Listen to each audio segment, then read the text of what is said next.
जो चर्चा है, जो हम चर्चा आजकल कर रहे हैं, पिछली बार छूट गई किसी कारणवश, ये चर्चा बहुत बहुत ज्यादा पुण्य होते हैं तब मनुष्य इसको कुछ समझता है, इसको थोड़ा थोड़ा समझ पाता है, थोड़ा थोड़ा। जब सारे पुण्य पुंज इकट्ठे होते हैं तब रामायण कहती है, अति हरि कृपा जाहि पर होई, पाँव देहि एहि मार्ग सोई। क्या मतलब बोला? इस मार्ग पे पैर कौन रखता है? जिस पर अति हरि कृपा, जिस पर परमात्मा की कृपा नहीं है, अति कृपा है, तब उसके जीवन में ये घटना शुरू होता है, ये आना शुरू होता है, इससे पहले नहीं होता। तो अगर हम लोग किसी दिन सत्संग से वंचित रह पा जाते हैं तो इसका मतलब यह है कि आप उसके अधिकारी नहीं। अगर हम सत्संग से वंचित रह गए ना तो फिर हम सत्संग के अधिकारी नहीं हैं, ये हमको समझना पड़ेगा। कहीं ना कहीं मेरे पुण्य कम हो गए, कहीं ना कहीं मेरे पुण्य, हम सत्संग में पुण्य, इस सत्संग में जो वेदांत का सत्संग है, जो समझने वाला सत्संग है, भगवान कृष्ण गीता में कहते हैं कि हजारों में, लाखों में कोई एक व्यक्ति होता है जो इस तरफ चलने की सोचता है, और उनमें से भी उन लाखों में कोई एक होता है जो इस तरफ चढ़ने के लिए एक कदम आगे बढ़ाता है। ऐसा नहीं है, और वो उनमें से, उन लाखों में भी कोई एक होता है जो मुझ तक पहुंचता है। ऐसे ही नहीं है। भगवान इतना भी हल्का नहीं है, भगवान इतना भी हल्का नहीं है, परमात्मा इतना भी हल्का नहीं है कि हम उसको घर बैठे बैठे या वैसे ही, या बिना किसी चिंतन के, बिना किसी सोच के, बिना किसी मेहनत के उसे प्राप्त कर नहीं मिले। जिन्होंने, हम लोग भी, हम किसी बच्चे को पढ़ाते हैं, हम पूरा महीना पढ़ाते हैं, तब जाके कुछ पैसा मिलता है, कुछ पैसा मिलता है, और ऐसे कईयों को कराने के बाद फिर कुछ मिलता है। हमने पूरा जीवन लगा दिया नौकरी करते करते लोगों ने, तब जाकर के हमको सैलरी मिलती है। हम छुट्टी करेंगे तो नहीं मिलेगी, परमात्मा फ्री में मिलेगा। सबसे ऊंची है सबसे खरी, मेरे दाता तेरी नौकरी। सबसे ऊंची है सबसे खरी, मेरे सतगुरु तेरी नौकरी। तो नौकरी तो करनी पड़ेगी ना, परमात्मा की भी क्या करेंगे? नौकरी। तब हमारे को कुछ जीवन में प्राप्ति होगी, ऐसे ही नहीं होगा ना। ये हंसी खेल का सब्जेक्ट नहीं। तो जिस दिन हमारा सत्संग मिस हुआ, मुझे भी पिछले हफ्ते जब मैं नहीं पहुंचा तो मुझे लगा तुम इसके अधिकारी नहीं, ना बोलने के, ना सुनने के, ना सत्संग के, तभी तो नहीं पहुंचे। तो सत्संग जीवन में अगर मिल रहा है तो फिर इसका मतलब कि परमात्मा ने हमें चुना है। मेरे जीवन के सुख दुख तो सबके ही आते हैं, सुख दुख तो चलते ही रहते हैं। ना पूरा सुखी आपको कोई मिला, ना पूरा दुखी आपको कोई मिला, ये तो साथ साथ चलते रहते हैं। मान अपमान भी चलता रहता है कि नहीं चलता रहता? मान अपमान सबका चलता रहता है। जिनका जितना मान होगा उनका अपमान भी उतना ही होता है। जिनके सुख ज्यादा होंगे उनको दुख भी ज्यादा होंगे। कोई कहे इसके 12 बच्चे हैं, अब 12 बच्चों का सुख दुख भी तो फिर 12 बच्चों का झेलना है, नहीं?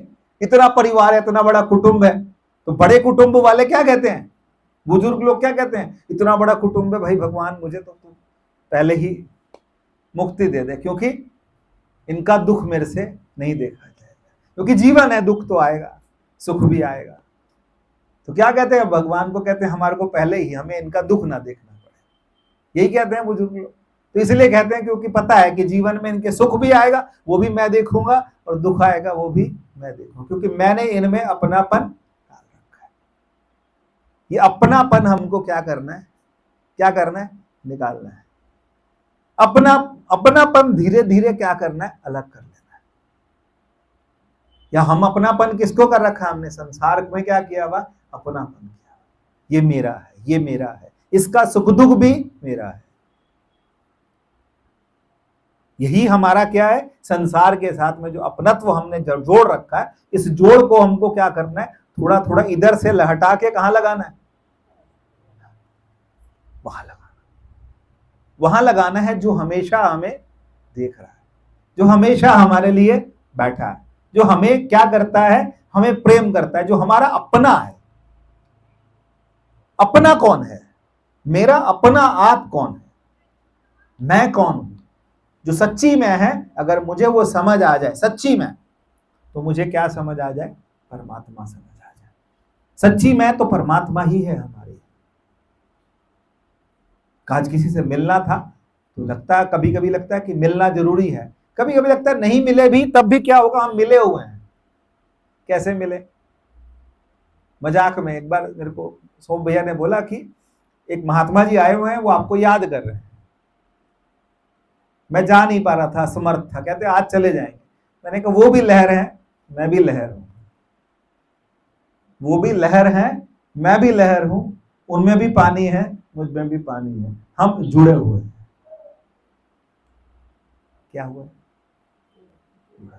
कैसे जुड़े हुए हैं, हम दोनों में एक चीज क्या है, बोला, मैंने मजाक में बोला, पर मुझे बात अपनी अच्छी लगी कि वो भी लहर और मैं भी लहर, मैं भी पानी वो भी पानी, मैं भी जल वो भी जल, मैं भी ब्रह्म वो भी ब्रह्म। किससे मिलना, कहाँ मिलना, कहाँ जाना है, काहे रे वन खोजन जाई, सर्वनिवासी सदा अलेपा तोहे संग समाई। किसके संग समाई, किसी महात्मा के, सिर्फ महात्मा जी के, सिर्फ प्रेमानंद जी के, सिर्फ अनिरुद्धाचार्य के हैं, सिर्फ इनके, सिर्फ इनके, सिर्फ इनके नहीं, तोहे संग समाई, जो पढ़ रहा है उसके संग, सबके साथ। पुहुप मध्य, और बताया, गुरबाणी बताती है, पुहुप मध्य जो बास बसत है, पुष्प के अंदर, फूल के अंदर क्या है, बास है। पुहुप मध्य जो बास बसत है, कुकुर मध्य जो काई, तैसे ही हर बसही निरंतर, कहां खोजो, घट ही खोजो। घट मतलब कौन सा घट,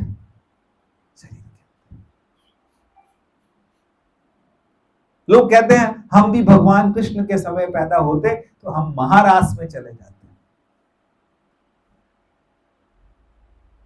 रास तो चल रही है, मैं सच्ची बताऊं, रास तो चल रही है, हर वक्त चल रही है। किसकी रास चल रही है, वहां कौन थे, जो रास चली वहां कौन था, एक गोपी, एक कृष्ण, और तो कोई नहीं था।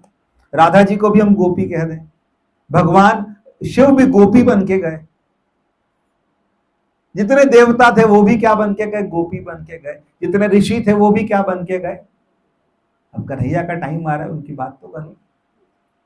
ये सब क्या बन के गए, क्या बन के गए, गोपी। गोपी का मतलब क्या है, बोलो भाई, गोपी का मतलब क्या है। हाँ, गो मतलब क्या है, गो मतलब इंद्रियां। भगवान राम ने लक्ष्मण जी को बोला, गो गोचर जह लगी मन जाई, सो सब माया जाने। किसको माया समझ, जो गो है, गो मतलब क्या है, इंद्रियां। जहां तक इंद्रियां जाती हैं वो सब, गोपी कौन है, जिसने इंद्रियों को पी लिया। किसको पी लिया, जो अपनी इंद्रियां पी करके वो स्वयं क्या बन गया, जीव बन गया। हम भी इंद्रियां पी सकते हैं कि नहीं, हम ध्यान में यही बोलते हैं कि नहीं, तो हम क्या बन सकते हैं, हाँ जी, हम क्या बन सकते हैं, हम गोपी बन सकते हैं। हम गोपी कैसे बनेंगे, हम गो इंद्रियों को क्या कर लें, पी जाए, गुस्सा पी जाए, भूख पी जाए, क्रोध पी जाए, काम पी जाए, विकार पी जाए, बात यहां तक आई रोक जाए, गाली यहां तक आई अंदर चली जाए, फिर हम क्या बन गए, गोपी। और जब हम गोपी बने तो रास के लिए कन्हैया हमेशा, ब्रह्म और जीव में रास ही तो चल रही है, और क्या चल रही है, ब्रह्म में और जीव में क्या चल रही है, जीव ब्रह्म में जाता है, फिर वापस आता है, फिर ब्रह्म में जाता है, कभी वो ब्रह्म हो जाता है, कभी वो जीव रह जाता है, जब वो अकेला है तो वो गोपी है, जब मिल गया तो कृष्ण है। ये हर वक्त की रास है। आज मेरा मन था कि भाव पे बोलूं, साक्षी भाव बहुत दिनों से कर रहे हैं, लेकिन आज मेरा मन था कि भाव पे बोलूं। क्या भाव है, भाव यही है कि तू मेरे अंदर है, मुझे किसी वृंदावन नहीं जाना, तू मेरे अंदर, मेरे को बुलाएगा मैं चला जाऊंगा, पर अगर मैं नहीं गया तब भी मेरे अंदर है। कोई ढोलक बजे ना बजे, मेरे अंदर नाद चल रहा है। कोई ढोलक बजे ना बजे, मेरे अंदर तेरा नाम का क्या चल रहा है, नाद चल रहा है। कोई छेना बजे ना बजे, मेरे अंदर छेना बज रहा है। किस चीज का, मैंने श्वास ली और मैं तेरे से जुड़ गया। कितनी देर लगी, देर नहीं लगी। राजा जनक यही तो कह रहे हैं, राजा जनक को अष्टावक्र क्या कह रहे हैं, राजा जनक ने क्या बोला, घोड़े की रकाब में पैर रखूं और मुझे ब्रह्म ज्ञान हो जाए। गुरु क्या कहते हैं कि तुम घोड़े की रकाब में पैर रखो और तुम्हें क्या हो जाए, इतनी देर में। हाँ, कैसे होगा, तैयारी चाहिए। क्या चाहिए, जब भगवान कृष्ण ने बंसी बजाई तो कौन रुका घर पे, कोई रुका, क्योंकि वो सब इन सबको पार कर चुके थे, इनसे परे जा चुके थे, वो इनमें फंसे हुए नहीं थे। आपको समझना पड़ेगा इस बात को, वो इनमें फंसे हुए नहीं थे, वो इन सब से क्या थे, परे थे। हम भी इन सब से क्या हो जाएं, परे हो जाएं, इन सब से क्या निकल जाएं, पार निकल जाए। जैसे ही पार निकलेंगे हम तैयार हैं। कब तैयार हैं, पोते की शादी हो जाए फिर तैयार है, बेटे की शादी हो जाए फिर तैयार हैं, ऐसा हो जाए फिर तैयार हैं, नहीं, हम अभी तैयार हैं तैयार कि नहीं, बोलो।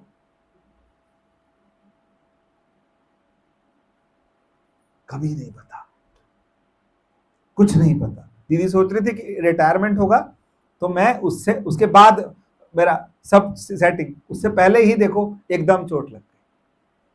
क्या कह सकते हैं, कुछ नहीं कह सकते। ईश्वर ने बचाव किया सब चीजें, लेकिन ईश्वर बताता है कि हमारे को क्या है, हमारा जीवन जो है वो कैसा है, अनमोल है। एक एक श्वास कैसी है, अनमोल है। मेरी श्वास कैसी है, अनमोल है। वो तेरे में क्या हो जाए, तिरोहित हो जाए। ऐसा कुछ संकल्प आता है कि नहीं आता, कि वो तुझ में ही तिरोहित हो जाए, वो तुझ में ही क्या हो जाए, लीन हो जाए। मैं जीव हूं और मैं तुझ में ही क्या कर जाऊं, जीव जो है उस परमात्मा में समाने लग जाए, उसमें उसी के बारे में चिंतन करने लग जाए। इससे बड़ी रास कोई हो सकती। भगवान शिव से पूछे कि क्या आपकी महारास कौन सी है, कि महारास है ही है। क्या रास है, आंख बंद करी परमात्मा का सुमिरन किया, आंख खुली तब भी परमात्मा का सुमिरन किया। इससे बड़ी कोई रास है, इससे बड़ी कोई महारास है। कन्हैया हमेशा साथ है, हमारे पास टाइम नहीं, वो हमेशा साथ है। कह रविदास हाथ पैर नेड़े सहजे होए सो। हाथों पैरों से भी ज्यादा नेड़े कौन है, हमारे से ज्यादा नजदीक कौन है, हाथ पैर। कहता है हाथ पैर से भी ज्यादा नेड़े कौन। बहुत बहुत सुंदर बात आती है, मैंने उस दिन कहीं पढ़ी, मेरा दिल इतना, मैं रात को पढ़ी, मोबाइल में पढ़ी, और उसके बाद मैं सन्न रह गया थोड़ी देर के लिए मैं सन्न रह गया। मेरे को लगा सब छोड़ के चल पड़ो यहां से। मैं आपसे भी शेयर करता हूं, करूं मैं शेयर आपसे। बात क्या हुई कि कहते हैं जब प्रहलाद के पिता कौन थे? हिरण्यकश्यप। हिरण्यकश्यप को मारने के लिए भगवान किस रूप में आए? नरसिंह रूप में। नीचे का शरीर कैसा था? नर का। ऊपर का कैसा था? सिंह का। सिंह मतलब क्या होता है? शेर। तो भगवान ने, जब भगवान ऐसे रूप में आए, इतने विकराल रूप में आए, उनको देख करके सभी देवी देवता सब डर गए। वो किसी के कंट्रोल में नहीं आ रहे थे, क्योंकि उनको क्रोध बहुत था। किस बात का क्रोध था? कि मेरे भक्त को तकलीफ हुई है, इस बात का क्रोध था। भगवान का क्रोध शांत नहीं हो रहा था। जब भगवान का क्रोध शांत नहीं हो रहा था, तो उनको शांत करने के लिए भगवान शिव भी आए। उनका भी युद्ध हुआ, लेकिन वो भी तब भी उनके शिव के रोके से भी नहीं रोके। फिर देवी ने अपना रूप बनाया, जैसे जैसे नरसिंह था वैसे ही वो क्या बनी? सिंहनी बनी, और उनसे युद्ध किया और युद्ध करके उनको शांत किया। लेकिन इस बीच में, इतने क्रोध के बीच में, प्रहलाद को उन्होंने हाथ में उठाया और सहलाया। जब प्रहलाद को हाथ में सहला रहे थे, आंटी सुनिएगा ध्यान से, प्रहलाद को जब हाथ में सहला रहे थे, और सहलाने का तरीका, जानवर, गाय अपने बछड़े को क्या करती है? चाटती है। शेर अपने बच्चे को, शेरनी अपने बच्चे को चाटती है। तो भगवान प्रहलाद को हाथ में रख के, एक हाथ में भगवान ने प्रहलाद को रखा है, एक हाथ सिर के ऊपर रखा है और चाट रहे हैं। जब वो चाट रहे हैं, तब भगवान ने चाटते चाटते उनको बोला कि प्रहलाद तुझे क्या चाहिए?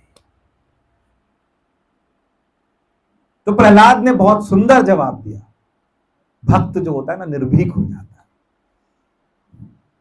भक्त को डरपोक मत समझो, भक्त कभी डरपोक नहीं होता।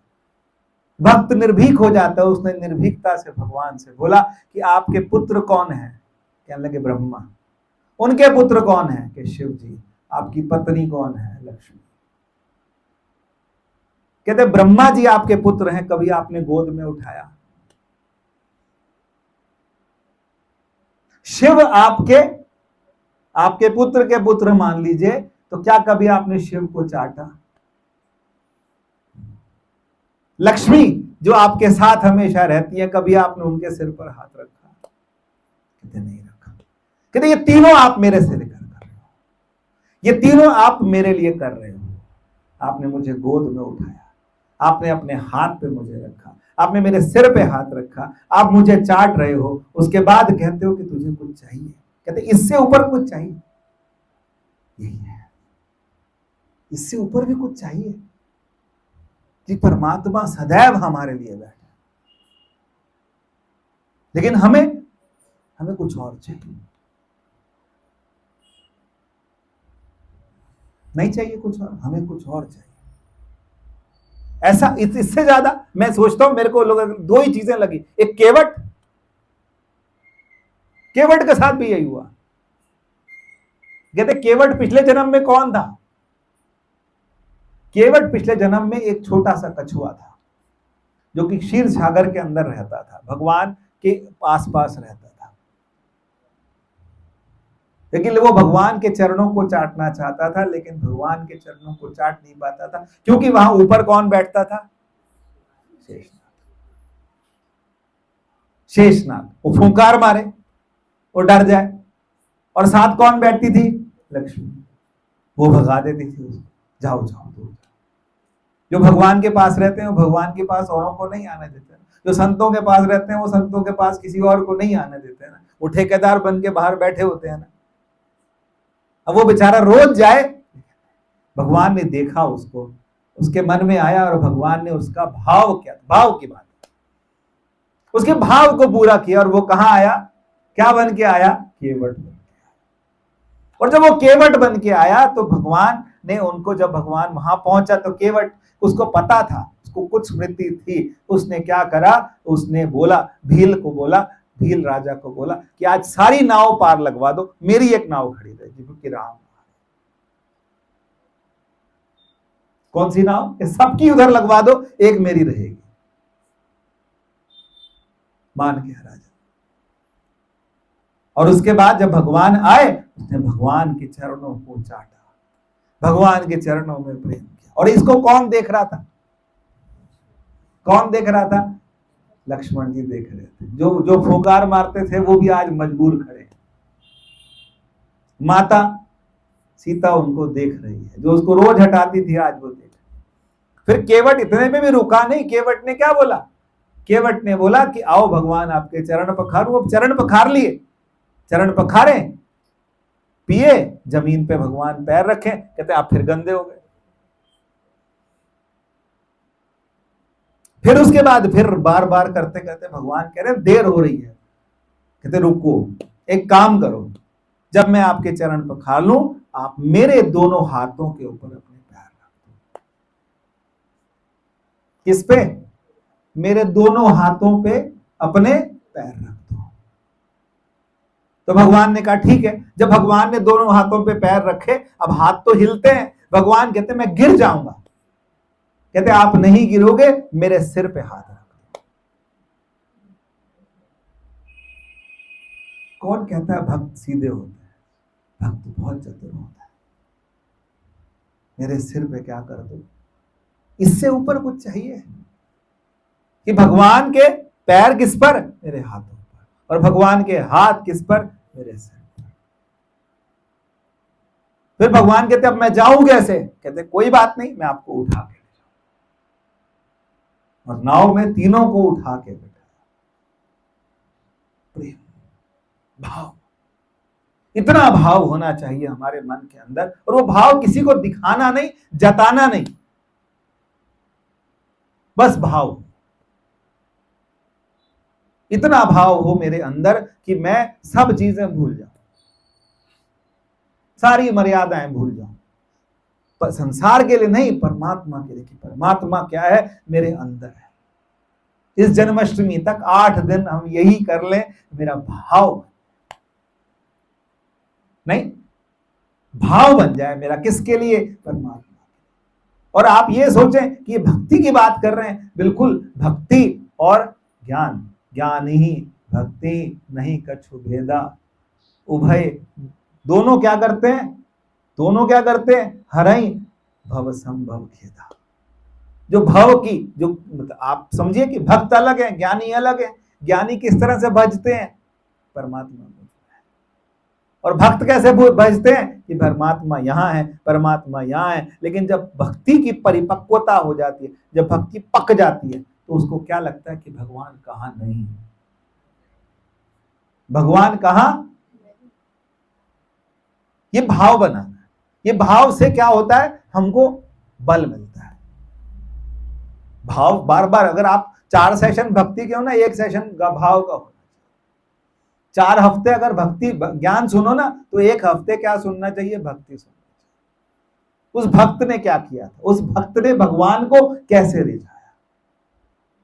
जिस दिन भक्त का समझ आ जाए कि बिल्कुल, तब फिर कह दे जहां ले चलोगे वहीं मैं चलूंगा, जहां ले चलोगे वहीं मैं चलूंगा, जहां नाथ रख दोगे वहीं मैं रहूंगा, जहां ले चलोगे वहीं मैं चलूंगा।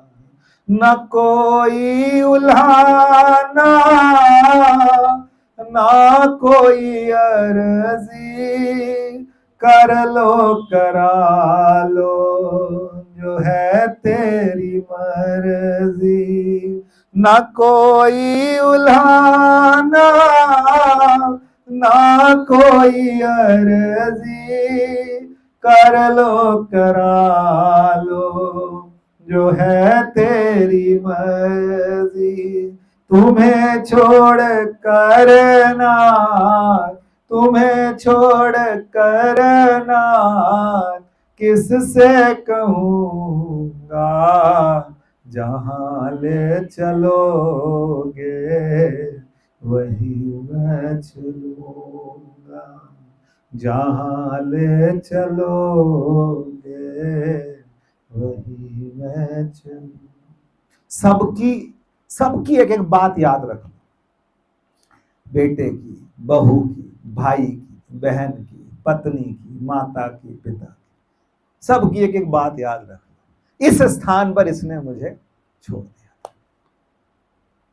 है ना? आपके पास भी नोट होंगी ना सबकी बातें, सबकी बातें थोड़ी थोड़ी नोट होंगी कि इसने एक पॉइंट पर आकर क्या किया मेरे को, इस पॉइंट पर आकर इसने मेरा साथ, परमात्मा मेरा हमेशा साथ, वो मेरा परम आश्रय है। क्योंकि जब तक हम याद नहीं करेंगे, क्योंकि हमारा भरोसा किस पर जाता है, हमारी अपेक्षा किस पर जाती है, संसार वालों पर जाती है। जहां बहू की बात आएगी, जहां बच्चे के बच्चे की बात आएगी, बेटा मेरा नहीं है। जहां मायके की बात आएगी, पत्नी मेरी नहीं है कि नहीं? बताइए। किसी ना किसी पॉइंट पर आकर के पत्नी के साथ भी क्या होता है, मैं आपका, इसलिए यहां इस पॉइंट पर संसार एक लिमिट तक आपके साथ साथ है, साथ रखिए, प्यार से रखिए, लेकिन किसी एक पॉइंट पर आकर के वो भी क्या है, साथ नहीं है। साथ कौन है, आश्रय कौन है? लगता नहीं ना। जिस दिन लग जाए कि वो मेरा आश्रय है, संता की भक्ता की ओट तू, संता की टेक तू। भक्तों की ओट भी कौन है और संतों की टेक भी कौन है? टेक लग जाए, है टेक, हमारी टेक है, टेक लगे ना तो टिक जाएंगे हम, हमें टेक ही नहीं लगी। टेक समझते हैं ना सब लोग? जब थक जाते हैं तो क्या बोलते हैं, एक तकिया देते हैं, मैं तकिया टेक लूंगा अपने आप, तो टिक जाएंगे। हमारे को टेक ही नहीं लग रही, हम तेरे भरोसे है ही नहीं, है ना? मैं सबदा होके देख लिया, तेरा होना पर हो नहीं रहे ना, उसी के नहीं, सबके हो रहे हैं, उसके नहीं हो रहे, क्योंकि उसका होना जो है वो क्या है, थोड़ा सा भाव बनाइए परमात्मा की तरफ। हमारी लड़ाई किसी से नहीं, संसार से, परिवार से लड़ाई थोड़ा ना। अच्छा हंसता खिलता सबका सब कुछ है, सबका हंसता खिलता परिवार सबका बना रहे, लेकिन हमको पता है दुनिया में हजारों का मेला जुड़ा, हंस जब भी उड़ा बस अकेला उड़ा। उड़ जाएंगे एक दिन, है ना? था ना साडा चिड़िया दा हंसा हुण उड़ जाना। उड़ जाना मतलब क्या है कि फिर हमने वापस इस संसार में आना है, दोबारा आना है, दोबारा आना है, तो आइए, संसार आपके लिए। अर्जुन ने बोला भगवान को कि भगवान वो भक्त जो आपकी तरफ चलता है, आपकी तरफ प्रारंभ करता है चलना, क्या अगर वो आप तक नहीं पहुंच पाएगा, योग भ्रष्ट हो जाएगा, अगर वो आप तक नहीं पहुंचा और उसका शरीर छूट गया तो उसका क्या होगा? तो ये बात तो माता जी भी कहते थे कि दर्जी कमीज सिलता है, आधी रात तक सिलता है, आधी रह जाती है, अगले दिन दोबारा उधेड़ के सिलता है कि वहीं से आगे सिलता है? तो भक्त जो आधा रह जाता है उसकी कहानी दोबारा नए सिरे से शुरू होती है। कहां से? नए सिरे से या वहीं से? वहीं से, जहां से छोड़ा वहां से आगे। नया शरीर मिलेगा, सब कुछ मिलेगा, लेकिन वो जीव जो है, आप किसी बच्चे को देखो, कोई बच्चों को देखो, उनके अंदर क्या होता है, इतने संस्कार कहां से, इतना संतोष, किसी किसी बच्चे में इतना संतोष होता है, देख के लगता है इतना संतोष इसमें कहां से आया, इतना ज्ञान कहां से आया, बच्चे में ज्ञान आ रहा है। हाँ। तो भगवान कहते हैं मैं उनको ऐसा परिवार देता हूं जहां ज्ञान की भी कमी नहीं होती, धन की भी कमी नहीं होती, ऐसा स्थान देता हूं जहां वो दोबारा प्रारंभ करें। हमारे बाबा जी जो थे, तो क्या बाबा जी का क्या था, कहते हैं पिछले जन्म में, जन्म से ही वो कैसे थे, वो परमात्मा में लग गए, जन्म से ही लग गए। क्यों? क्योंकि जन्म से क्यों लगे, क्योंकि पुरानी थोड़ी सी बाकी थी, और उसके बाद वो क्या हो गए, परम संत हुए और परम धाम को क्या हुए, प्राप्त हुए। थोड़ी सी रह गई तो वो लेने के लिए हम कहाँ आए, संसार। तो परमात्मा के आश्रित तो हों। इतना तो पक्का है कि हम परमात्मा के आश्रित हैं। से दुखी दुखी बैठे हैं, सब दुखी बैठे हो, ऐसी जबरदस्ती आश्रित हो, घर वालों ने डांट के भेजा नहीं, परमात्मा के आश्रित हम परमात्मा के आश्रय बैठे। संसार का आसरा हम लोग बहुत करते हैं, परिवार का आसरा बहुत करते हैं, बहुत मान करते हैं, हम इस परिवार के हैं, हम इतने पैसे वाले हैं, हम ये हैं, हम वो हैं, हम ऐसे हैं, हम वैसे। फिर वही बात आती है दोबारा से कि द्रौपदी को कितना मान था, लोगों को एक पति का हो तो उसे 5 का था, और 5 भी ऐसे, एक से एक धुरंधर, इतना बड़े राज परिवार की वरवधु, और क्या स्थिति हुई, कितना अपमान हुआ। ऐसा अपमान कोई भी स्त्री सोच ले तो रूह कांप जाती। क्या कुछ नहीं कहा गया और क्या कुछ उसको कितना अपमान किया गया, क्यों? और उसके उस टाइम कौन सहारा देने आया? उसको खुद भी कोई ऐसे नहीं थी, चंडी का अवतार थी। जितना अपमान, जितनी परेशानियां, अगर द्रौपदी ने सही उतनी कोई साधारण नारी होती तो नहीं जी पाती। वो चंडी का अवतार थी, अग्नि से पैदा हुई थी, इतना सब कुछ था। लेकिन जब समय आया तो कौन साथ आया? समय जब आता है तो परमात्मा ही साथ आता है। ये हमको समझ लेना, इससे झगड़ा करके नहीं समझ लेना, चुपचाप शांत होकर समझ लेना, अकेले बैठ के समझ लेना। जब साथ देना है तो कौन साथ आएगा? साथ देने के लिए सिर्फ परमात्मा साथ आएगा। कोशिश कीजिए, थोड़ी देर के लिए आज ध्यान करेंगे, लेकिन ध्यान थोड़ा सा अलग करेंगे। आंख बंद कर लें, लेकिन से पहले आज लोग कम हैं, अच्छे से करेंगे। दरवाज़ा बंद कर लीजिए और हम आज भजन लगाएंगे, और उसी भजन के साथ थोड़ा सा अपने आप को भाव में लेंगे। आसपास कोई अगर किसी को उठ के नृत्य भी करना है, आंख बंद रखें, नृत्य करें, लेकिन किसी को छेड़े नहीं, बिल्कुल आराम से, बहुत प्रेम से। दरवाजा वहां से भी बंद कर लीजिए और बिल्कुल प्रेम में, परमात्मा के प्रेम में आप डूब जाइए। मैं आंटी बंद